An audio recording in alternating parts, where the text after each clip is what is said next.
Time for Newsmakers. Filling in today, of course, Thomas Vick. And good morning, Jeff. With us this morning on the show, we have a great privilege of speaking with a local author, Martin Fritz. He's a retired military. He's been out for 19 years. He actually spent 23 years in the military, and he has written a book called Our Human Hurts, The Philosophy of Dual Morality and a Theory of Moral Evolution. And I noticed a caption at the bottom of the book. It said, "Why right is right, while wrong is wrong, and how right can also be wrong." It is an interesting book, and I'm looking at the book now, Martin, and like you said, it took a while, your whole lifetime to come up with these thoughts and this approach, and now it didn't quite take as long for you to put it into print. But welcome to our show this morning, and tell us about this book. Tell us, before we get started with that, tell us a little bit about yourself and this book and how things all got started. All right, thank you. Happy to be here. Well, as I was saying to you off the air, I was in the military for 23 years, largely during peacetime. So what do you do with a 2 million man military when there are no wars? You know, we do a lot of haircuts, going to the BX and things like that. And you can read a lot of books. And after retiring from the military, I happen to have a number of jobs, private businesses, that also allowed me a lot of free time, and I happen to like to read. So I read a lot of different books. And I had initially written a different book, which was called How to Get Your Children to Think. And what that book consisted of was all types of difficult questions, like why do we have countries? Why do we have different religions? What is art? What is not art? I tried to get that book published, and I couldn't find a publisher that was interested. One of them actually said to me, anybody smart enough to use this book wouldn't need it. So that project didn't go anywhere, but after I put that down, I sat down and I said to myself, well, if you're so smart, why don't you answer these questions? Why are there countries? Why are there different religions? And that was the genesis of this particular book here. So it's a book on philosophy. And what philosophy is, philosophy was once called the queen of the sciences because it takes everything we know from everything else and tries to put it together in a comprehensive understanding.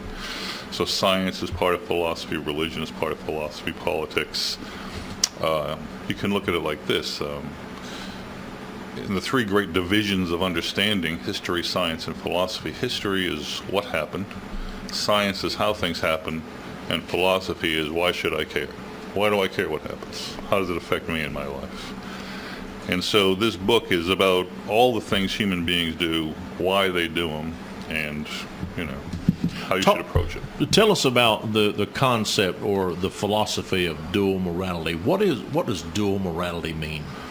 All right, well, the subject, what I came across by looking at how the human behavior in general, and I'll give you some examples of the different questions that come up in our life. If you were to go into Walmart and say, hey, I hear you guys are hiring for a night shift manager, I want to say in who you hire. The people at Walmart will say, we don't know who you are, but there's the door there. We don't know that you're qualified to pick the night shift manager at Walmart. But hey, don't fret, because you're going to get to pick the President of the United States in November. So you get to pick the President of the United States, though you might not be qualified to pick the night shift manager at Walmart. How does that come about? Or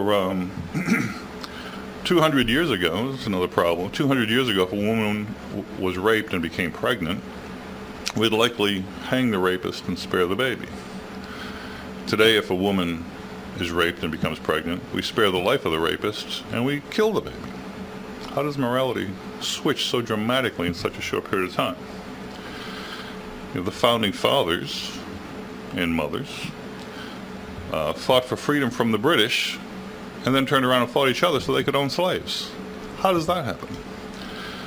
So these are the kinds of things that the book really addresses, and it says there are answers to those questions. And what the book proposes is that within each of us, within me and within you and within all the listeners, we actually have two moral standards. And the reason why two moral standards evolve within each of us is because no matter when we were born or where we were born, whether it was the Middle Ages, the Dark Ages, during Roman times, Sub-Saharan Africa, or in Alaska, our environment was always primarily other human beings. That's the environment we had to learn to negotiate. Secondarily, we had to figure out, are we cold, are we hot, where do we need to get water? the main thing as a grouping species, which leads to the title of the book, Our Human Herds, what you had to learn is how to get along with others. You came into this world with other people helping you, and you're going to be taken out of it with other people helping you. And the primary question, and it's the crux of the whole book, says that the environment that we all face, that a group faces, the main question it faces is there enough for all? So now let's say the people of this radio station were your group, and let's say there's 50 people here, and that's it. That's who belongs to you, who cares about you, who you care about. If there's enough for all, if there's enough food and shelter and heat and protection for all these people, how are you going to see right and wrong? You're going to probably say, if there's enough for all should have enough, right? If there's enough food, we'll give some to everybody. Everybody can fit into this building, so we'll get them in out of the rain. And it's proper and right for you to feel that way under those situations, under that circumstance. But now what happens if there's not enough food for all, not enough shelter? And hold that question. Okay. We're going to answer that after the break. You're listening to author Martin Fritz on Newsmakers. More after the break. GBR Morning Show in progress. Newsmakers on the air with WGBR News Director Thomas Vick. And good morning. With us on Newsmakers this morning is local author Martin Fritz. He's from Malibu. And Martin, before the break, we were talking about the important question we want to answer now, what is right and what is wrong. And in the case of the food issue we were talking about, if there were enough food to go around, then there really wouldn't be anything to decide. Everybody could have enough, you know, and spread it out. But what if there was not? Right. And based on the way you think in your mind would determine your answer. So let's go from there. Right. So the pivotal question in all of human history for our group, for any group, is there enough for all? Now, if there's enough for all, then we generally want to believe all should have enough. It doesn't do the group any good if its members think when there's enough for all, we should keep some from some of us. But how about the other situation when there's not enough for all? So I'm going to ask you, if the 100 people or so who are in this building, if this was your group, if this was your world, if there was only enough food for half of them, if we spread the food out equally, we would all die. But if we only give it to half, then at least the group will live.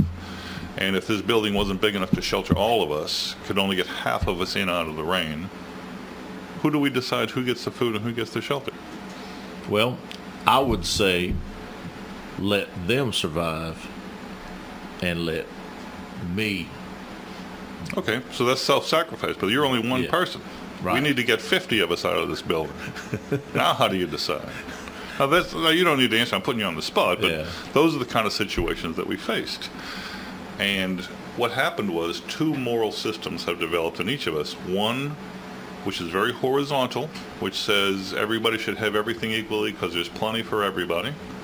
And the other is very vertical, which says in times of stress, in times of trouble, in times of want, some people have to be able to get more and some have to get less. That's just how it is.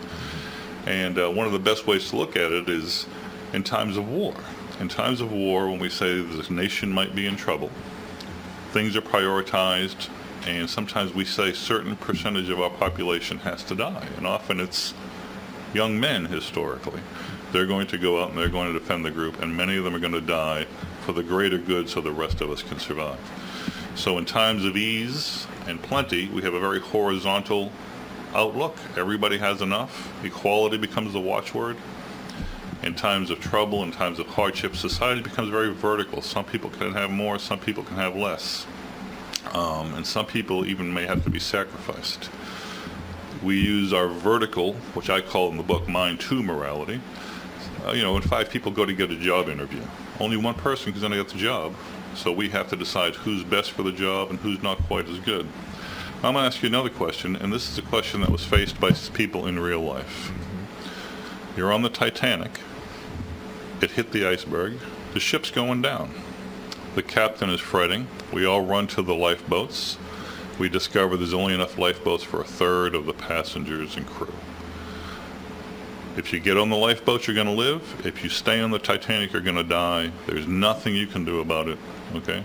It Doesn't matter how good you were. Doesn't matter if you prayed on your knees. If you stayed on that ship, you're going to die. And the captain turns to you and says, I can't make this decision. You make it. Who's going to get on the lifeboats and live, and who stays on the Titanic and dies? Who would you pick? I would pick exactly who they did, women and children. All right, very good. Women and children. Yes. I asked that same question to two college professors. One was the head of a philosophy department at a major Eastern university, and the other is a local professor. And the local professor said exactly what you said. Women and children are first, okay? He prioritized people. He put people vertically. Some are more important than others. Some have to be sacrificed. That's just how it is. I said to the philosophy department head, put the same question to him.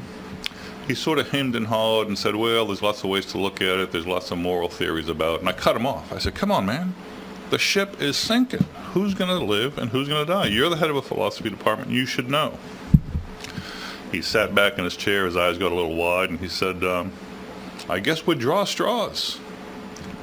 So from his point of view, everybody's life should have an equal chance. Okay? The 86-year-old man dying of cancer and the 6-year-old boy should have an equal chance for the boats. That was his point of view. And what this reflects is, again, this reflects the dual moral nature within us. Sometimes we think everybody should have an equal chance at everything, and at other times we say we can verticalize and prioritize people and things. This is a reflection of who we are. And you see this dual nature manifests itself in many different ways. We have two sets of words for everything, and we don't even realize it. I'll give you an example. Sometimes we say people have personality, and another time we say they have character. Okay? Personality, if we start talking in terms of personality, we're reflecting what I call our mind one view, the view of equality, the view of plenty. Everybody's personality is different. Your personality is no better or no worse than his. It's just your preference, right? It's personality. And if I said to you, we got a new person here at the station. Her name is Sally. She has great personality, but I think not much in the way of character. That would mean something to you. And, or if I said she had great character, but not much in the way of personality, that would mean something also.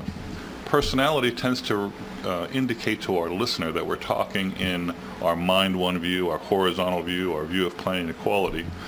One personality is about as good as the next. Yours is your own business. However, character can be verticalized, okay? Some people can have better character and worse character. And if you have worse character, then maybe you're socially untrustworthy. If you have good character, you're a good guy and we can all trust you. So personality, we set ourselves. Character is sort of set as a standard set by other people. And we see that in other words, society and culture. Society is the people who are here right now doing whatever it is they're doing. Culture is something that has existed before us, that we're born into. They're habits and traditions that we carry forward in this generation. So we can talk of society, very present right now, or we can talk of culture.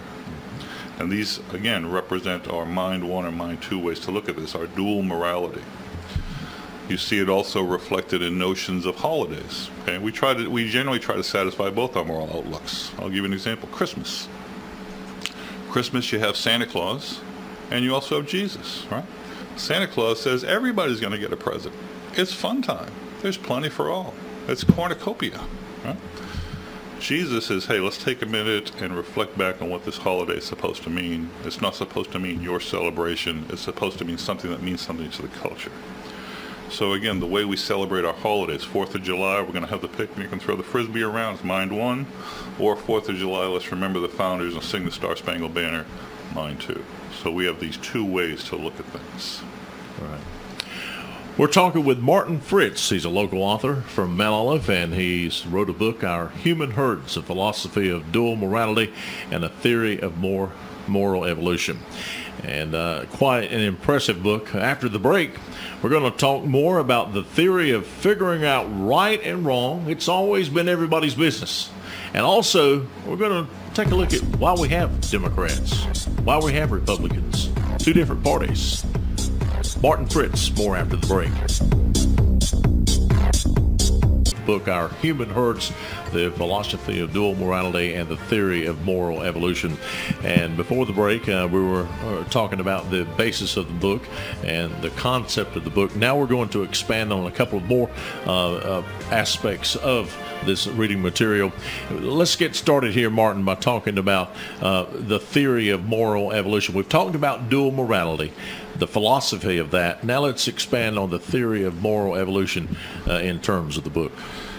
Yeah, more can be learned also at ourhumanherds.com. That's the website. But what the book is suggesting is that these two moral systems developed somewhere. There was a point in time, pre-human history as a matter of fact, when there were only two types of human beings. There weren't radio people and authors and construction workers. There was just the male type and the female type.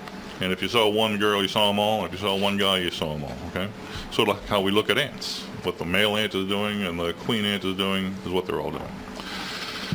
And for every female, she had to look at her resources, especially since her main goal was to, she was going to have young, she had to distribute them equally. Okay? If she had 3 kids, she's going to love them all the same. That's how all mothers were approaching all children. From the male point of view, it was going to be very different. It was a very verticalized society. The big guy was going to get all the girls. The other guys might be put on the edge of the chute and be sacrificed. The book talks about this as a possible origin for Mind 1 and Mind 2 morality. Now what ends up happening is we move towards a system of monogamy with the expanded brain. This takes both of our moral systems and brings them together. Males are now in the home, women are now in the workforce, and we both have to understand how to deal with both social worlds equally. And this can be reflected in politics also. This is a political year.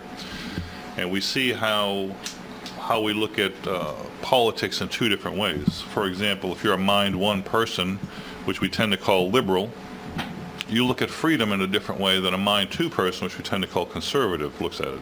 Freedom in a Mind 1 point of view is the ability to act. How many different things can you do? If you can do a lot of things, you have a lot of freedom. If you can only do a few things, you have few freedoms. Well, what do the liberals tell us? The liberals say the rich can do a lot more stuff than the poor, can't they? They can go on trips. They can get 3 different cars instead of just one old broken down vehicle. So the rich, in effect, if you're looking at it from that point of view, can be more free than the poor. Now, from a Mind 2 point of view, a more conservative point of view, our duties and responsibilities are more compartmentalized. The government at the top should do one thing, and they should leave me alone to do other things, and I'm going to leave other people alone to do their things. So from a Mind 2 point of view, I just want to be unrestricted and unrestrained. I should be able to do my own thing without too much government and supervisory interference. So you have our Mind 1 liberal, Mind 2 conservative, looking at the nature of freedom itself in 2 different ways. Yeah, which leads up to discussion about why we have a Democrat and Republican system. Well, let's talk about that for just a minute or so. Okay, and it's not just in the United States. If you look at Japan, their liberal party is called the Democratic Party, and their conservative party is called the Liberal Democratic Party. In Great Britain, the liberals are the Labour Party, and the conservatives are the Conservative Party.